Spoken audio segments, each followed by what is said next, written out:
Good morning. We're going to do our part. I'll even wear the shirt. Now we're about to see if they will do their part and if another they will do their part. And a big part of this Sunday story, NFL Week 17, Cowboys at Giants and more, is can Mike McCarthy be the anti-Garrett? Mike Fisher reporting on the last weekend of the regular NFL season. And you know some of the things that need to happen. I think you're probably well-versed now, Ann. Cowboys need to beat the Giants, noon Central Time today. And then at night, Washington needs to lose to Philadelphia. I think the first thing will happen. I'm dubious about the second thing, and I think you know why by now. We reported a couple days ago, educated speculation, that the Eagles are too smart to not organically tank. They're Howie up front. Howie, for one thing, is too smart to not orchestrate a way for the Eagles to lose. They retain their top 5, top 6 slot in the tankathon. They get a chance to show off Jalen Hurts. He can get his experience, but don't get him hurt because half that team called in sick all week long. Dog ate their homework. I think it's broke. And the Eagles won't be the Eagles on Sunday night. But we'll get to that when we get to it, and we'll talk again at that time. Initially, the Dallas story for me is a coaching story. 4 times in the 10-year Cowboys reign of my old friend Red Ball, Coach Jason Garrett, 4 times America's team faced essentially the same end-of-season win and you're in scenarios, or some semblance of that. Beat the NFC East opponent on the other sideline at the end of the year, and you're in. And 4 times, Jason Garrett's Cowboys lost. This doesn't mean they never won. This doesn't mean Red Ball sucks. It's just a fact. 4 times in 10 years, it's a pre-playoff game. And Jason Garrett's Cowboys didn't get it done.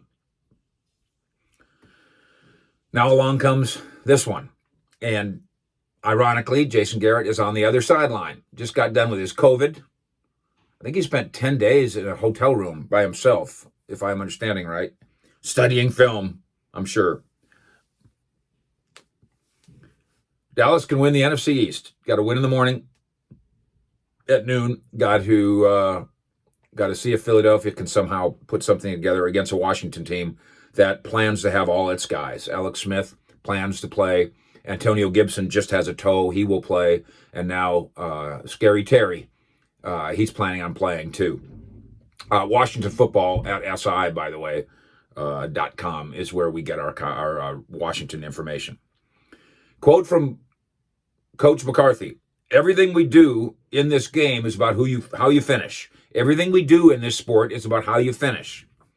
A play, a practice, no different. Finish the right way. Good.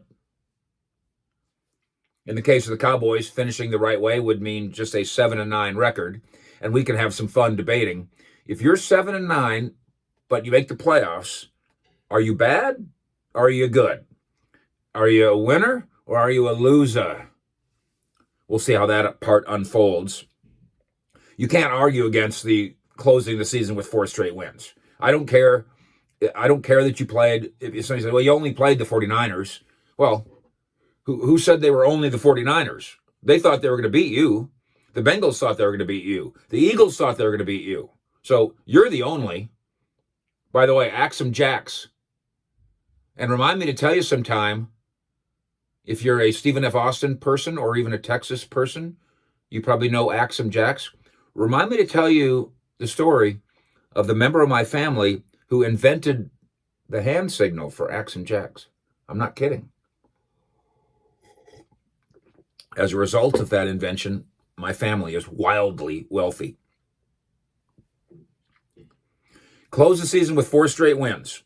And McCarthy says that's really where my mindset is. Finish the regular season, hopefully have the opportunity to continue, but this is all about finishing the guaranteed opponents. The NFL, as you know, in its infinite wisdom, figured out a while back, let's have teams from the same division play each other at the end, doubling the meaning of those games. And it's been genius. Except for when the Cowboys lose under Jason Garrett. McCarthy says these games are usually the hardest. I don't know if that's true. It's not harder to play the Giants today than it would be to go to Kansas City and play the Chiefs, but I know what he means. The intensity of it all, the familiarity of it all, that adds challenges. That much is true. And working to make it even harder today for Dallas is Garrett, offensive coordinator on the other sideline, maybe coaching for his job. I had some friends of mine speculate in a fun way. Maybe Jason Garrett gets fired in New York and moves to Alabama and coaches with his old friend Nick Saban as the offensive coordinator, since they need one now that Sark has moved to Texas and the Longhorns have moved out Tom Turkey. New York in its last 3 games cannot score. Has been outscored 72-26. Dallas, meanwhile, last 3 games, 3-0, as you know, averaging 36 points a game on offense. What? And grabbing 10 takeaways total on defense. So, do you keep trending up or do you keep historying down? You remember the games. The most memorable one for me was at AT&T Stadium. It was Giants at Cowboys.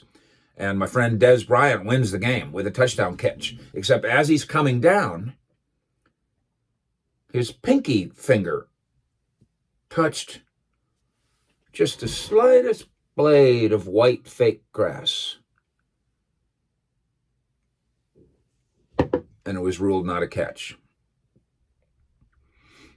4 times. By the way, this includes last year, although that was week 16.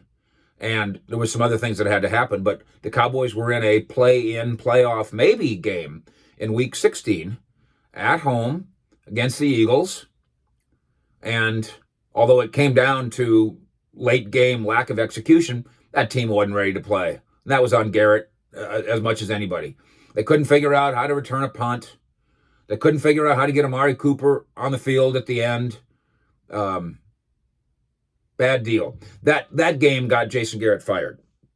And that was one of the 4 where Jason Garrett gets a chance to line up and tell his guys, this is the playoffs. This is round 0 of the playoffs. Let's go get it. And they didn't go get it. Mike McCarthy has the same opportunity today against Jason Garrett. Guys, this is round 0. McCarthy, unlike Garrett, can say, and I've been there. I win these games. Look at my record in Green Bay. I win in December. I win in January. We close strong. We don't stumble, bumble, fumble around in week 17 against 5-9 teams. And to his credit, McCarthy's credit, it's true. McCarthy's Packers did not fumble, bumble around very often in December against bad teams, or for that matter, in December against good teams. This is an opportunity to do it against a team that's very, very like you. And let's be frank about that. The difference between Eagles, Washington, Giants, and Cowboys is about as thin as Dez Bryant's fingernail pinky, the one that landed out of bounds, touching one white blade of grass, changing history, probably changing Garrett's history, certainly changing Dez's history. We all know about Dez caught it in Green Bay, but there's been a few Dez caught it's that if they go one pinky fingernail better, change the course of Cowboys history and football history. Here's a chance to do that again. Here's a chance to change the course of this franchise's history. Do they want to trick themselves by winning and going into the playoffs? Oh, wait a minute. What do you mean trick yourself?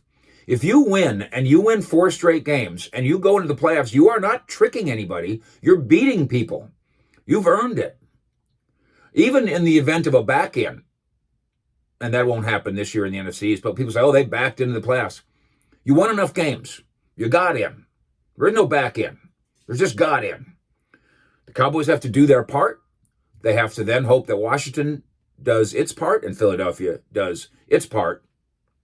And then most of all, Mike McCarthy's very first Week 17 Cowboys team needs to not do what Jason Garrett's teams did all those times. Excited to see whether or not Mike McCarthy, in this regard, can be the anti-Garrett. We will be with you all morning, all afternoon, and all night. I all but promise a fish nightcap after the Washington Eagles game. We've got more stories to bring you on what's going on with Kellen Moore and why. We've got a breakdown of Cowboys Giants that features C.D. Lamb. He could be a pivotal guy here, going against an old friend and a fellow rookie.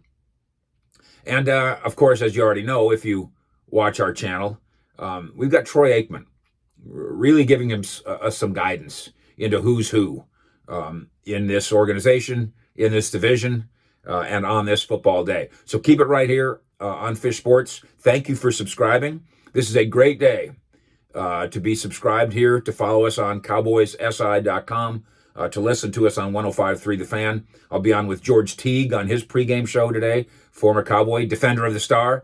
And I'll be on with Brian Broaddus and Ari, of course, on the Cowboys official pregame show, during which you will hear from both Ezekiel Elliott and then our visit with Troy Aikman. So subscribe away and tell your friends if you want it first. This is the show on YouTube where the other shows get their information. And I'm not trying to be funny, and I'm not trying to poke a sharp stick. I'm just telling you the straight dope. Fish out.